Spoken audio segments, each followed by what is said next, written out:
Good morning students. हम लोग इस क्लास में इंग्लिश की बड़ी से बड़ी और कठिन से कठिन मीनिंग को बिल्कुल आसानी से पढ़ना सीखेंगे। और सबसे खास बात, इस क्लास में मैं आपको एक एक अक्षर को पढ़ने का तरीका बताऊंगा और साथ में कठिन शब्दों को पढ़ने वाली ट्रिक को बताऊंगा कि कैसे बड़े और कठिन शब्दों को पढ़ा जाता है। तो चलिए फिर हम लोग करते हैं शुरुआत। आपको एक काम करना है कि आपको एक एक अक्षर पर गौर करते हुए जाना है। जैसे अगर आपके सामने कोई भी बड़ी मीनिंग आए तो आपको एक काम करना है, उसे टुकड़ों में तोड़ के पढ़ना है। यहाँ पे लिखा है ए, इसे पढ़ेंगे ए। मैं आपको बता दूं, जो हमारा ए होता है वो इंग्लिश में ज्यादातर ए और ए की मात्रा का काम करता है। तो हमने यहाँ पे क्या लिख दिया, ए, और आगे लिखा है एन ए, ने, क्योंकि ए हमारा ए की मात्रा का काम करेगा। तो इतनी मीनिंग, ए ने, टी एच था, और आगे ई है, एन ए थे, एम ई में, टी आई, यहाँ पर जो हमारा टी आई है इसे पढ़ेंगे टाई। क्या पढ़ेंगे, टाई। और आखिरी में लिखा है जेड ई, इसे पढ़ेंगे जा। मैं आपको बता दूं, अगर आपको आखिरी में ई लिखा मिले तो हम लोग ई का उच्चारण नहीं करते। कहने का मतलब, किसी भी मीनिंग में आखिरी में ई हो तो हमें ई को नहीं पढ़ना, उससे पहले तक का उच्चारण करना है। तो हमारी पूरी मीनिंग क्या बनी, ए ने थे में टाइस, एनेथेमेटाइज, एनेथेमेटाइज। एनेथेमेटाइज का मतलब होता है सापित। क्या होता है, सापित। सापित का मतलब, अगर आपको किसी ने श्राप दे दिया, आप उससे परेशान हैं, तो उससे हम लोग क्या बोलेंगे, एनेथेमेटाइज, एनेथेमेटाइज। आगे चलते हैं, आगे वाली मीनिंग को पढ़ते हैं।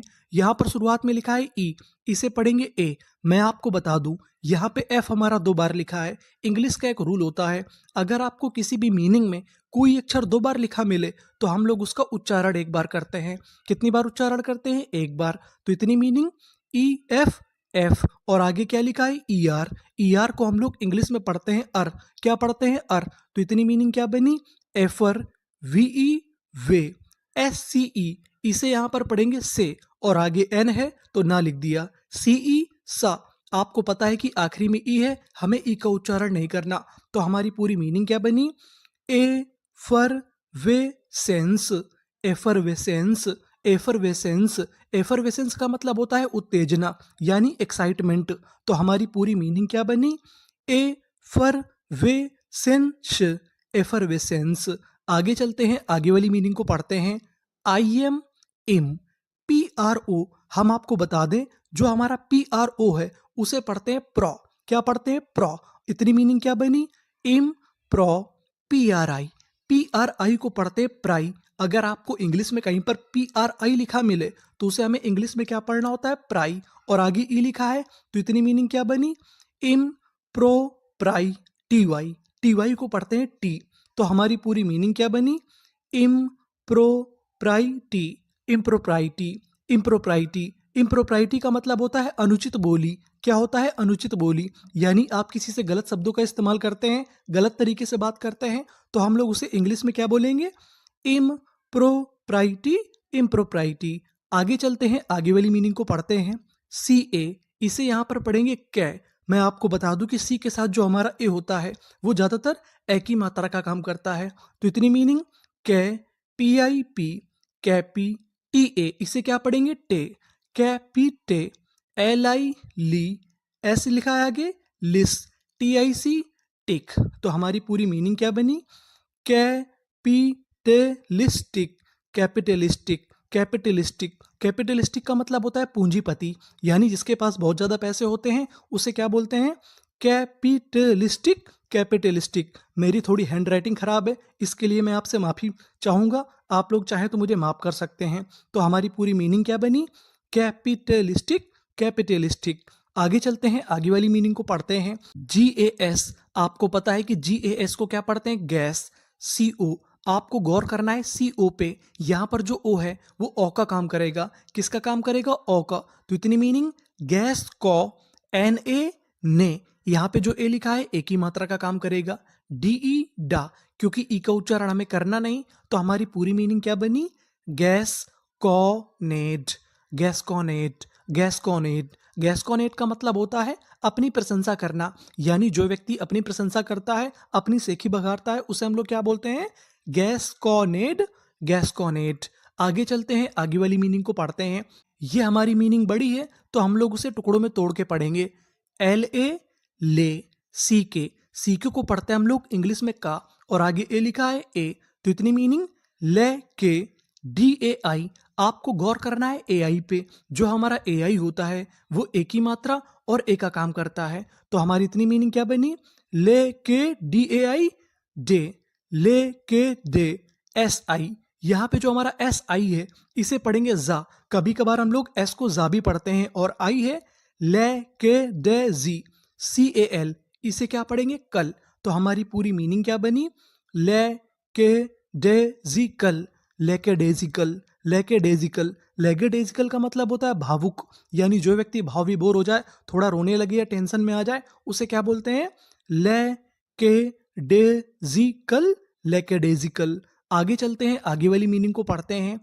एन, इसे क्या पढ़ेंगे, एन टी ई टे, एंटे, डी आई डी, एंटे डी, एल यू, इसे क्या पढ़ेंगे हम लोग, लू, v i v, a n, इसे क्या पढ़ेंगे अन। अगर आपको आखिरी में ए एन लिखा मिले तो उसे पढ़ते हैं अन। तो हमारी मीनिंग क्या बनी, एन टे डी लू वी अन, एंटेडिलुवियन, एंटेडिलुवियन। एंटेडिलुवियन का मतलब होता है पुराना। अगर कोई चीज हमारी पुरानी है तो उसे क्या बोलेंगे, एंटेडिलुवियन, एंटेडिलुवियन। आगे चलते हैं, आगे वाली मीनिंग को पढ़ते हैं। वी यू, इसे पढ़ेंगे वा। यहाँ पर जो हमारा यू लिखा है वो आ का काम करेगा। वैसे तो जो हमारा यू होता है वो ऊ की मात्रा का काम करता है, लेकिन कभी कभार हमारा आ का भी काम करता है। यहाँ पे आ का काम करेगा, तो इतनी मीनिंग वल, एन ई ने, वल ने, आर ए रे। अब आपको गौर करना है बी एल ई पर। बी एल ई को हम लोग इंग्लिश में पढ़ते हैं बल। क्या पढ़ते हैं, बल। तो हमारी पूरी मीनिंग क्या बनी, वल ने रे बल, वल्नरेबल, वल्नरेबल। वल्नरेबल का मतलब होता है असुरक्षित, यानी कोई चीज असुरक्षित है जिससे हमें खतरा है, तो उसे क्या बोलेंगे, वल्नरेबल, वल्नरेबल। आगे चलते हैं, आगे वाली मीनिंग को पढ़ते हैं। डी ई डे, बी यू, इसे क्या पढ़ेंगे, बो, डेबो, एन ए आई आर को क्या पढ़ते हैं, एयर, और आगे एन है, तो हमारी पूरी मीनिंग क्या बनी, डेबोनेयर, डेबोनेयर। डेबोनेयर का मतलब होता है खुश मिजाज, यानी जो व्यक्ति हमेशा खुश रहता है, मौज मस्ती में रहता है, उसे क्या बोलते हैं, डेबोनेयर, डेबोनेयर।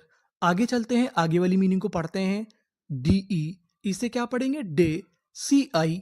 यहाँ पर जो हमारा सी आई है इसे यहाँ पर पढ़ेंगे फाई। क्या पढ़ेंगे, फाई, डे साई, पी एच, इसे क्या पढ़ते हैं, फा, ई आर। मैंने आपको पहले बताया था कि ई आर को हम लोग क्या पढ़ते हैं, अर। तो हमारी पूरी मीनिंग क्या बनी, डे साई फर, डिसाइफर, डिसाइफर। डिसाइफर का मतलब होता है पढ़ना। अगर आप कोई चीज पढ़ रहे हैं तो उसे क्या बोलते हैं, डिसाइफर, डिसाइफर। आगे चलते हैं, आगे वाली मीनिंग को पढ़ते हैं।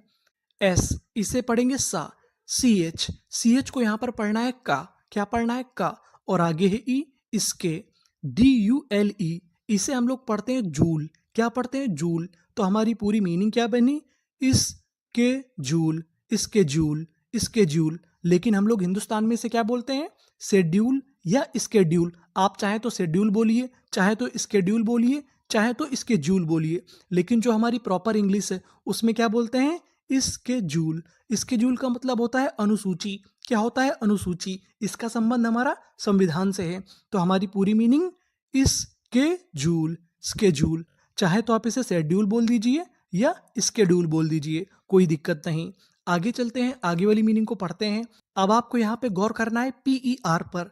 पीई आर को हम लोग इंग्लिश में पढ़ते हैं पर। क्या पढ़ते हैं, पर, एन आई नी, पर नी, सी आई सी, पर नी सी, ओ यू एस को पढ़ते हैं अस। क्या पढ़ते हैं, अस। तो हमारी पूरी मीनिंग क्या बनी, पर नी सी अस, परनीसियस, परनीसियस। परनीसियस का मतलब होता है हानिकारक। क्या होता है, हानिकारक यानी नुकसानदेह। तो पूरी मीनिंग परनीसियस, परनीसियस। अब हम आगे चलते हैं। पीई आर, आपको पता है कि पीई आर को क्या पढ़ना है, पर। तो हमने लिख दिया पर, पीई पे, पर पे, टी यू। यहां पर जो हमारा टी यू है उसे पढ़ेंगे चू। आगे क्या लिखा है, ए टी ई, एट। पूरी मीनिंग क्या बनी, पर पे चू एट, परपेचुएट, परपेचुएट। परपेचुएट का मतलब होता है यादगार बनाना, यानी किसी चीज को बड़ा अच्छा बना देना, उसे क्या बोलते हैं, परपेचुएट, परपेचुएट। आगे चलते हैं, आगे वाली मीनिंग को पढ़ते हैं। CU, इसे क्या पढ़ेंगे हम लोग? कॉ, PIP, कॉपी, OUS, अस, कॉपी अस, LY, LY को पढ़ते हैं ली, क्या पढ़ते हैं? ली। तो हमारी पूरी मीनिंग क्या बनी? कॉपी अस ली, कॉपियसली, कॉपियसली। कॉपियसली का मतलब होता है अधिकता, यानी कोई चीज बहुत ज्यादा है उसे क्या बोलेंगे? कॉपियसली, कॉपियसली। आगे चलते हैं, आगे वाली मीनिंग को पढ़ते हैं। यहाँ पर शुरुआत में लिखा है ओ, इसे पढ़ेंगे ओ। अगर आपको शुरुआत में ओ लिखा मिले तो ज्यादातर हम लोग पढ़ते हैं ओ। क्या पढ़ते हैं? ओ। आगे भी है ऑब, LI ली, ऑबली, TE टे, RATE रेट। पूरी मीनिंग क्या बनी? ऑबलिटेरेट, ऑब्लिटेरेट, ऑब्लिटेरेट। ऑब्लिटेरेट का मतलब होता है काटना, यानी किसी चीज को काट देना। अगर कोई चीज लिखी है तो उसे क्या बोलेंगे? ऑब्लिटेरेट, ऑब्लिटेरेट। तो ये थी हमारी इंग्लिश की सभी महत्वपूर्ण मीनिंग। आई होप आपको अच्छा लगा होगा। अगर आपको अच्छा लगा है तो प्लीज लाइक शेयर सब्सक्राइब आप कर दीजिएगा। Thank you for watching.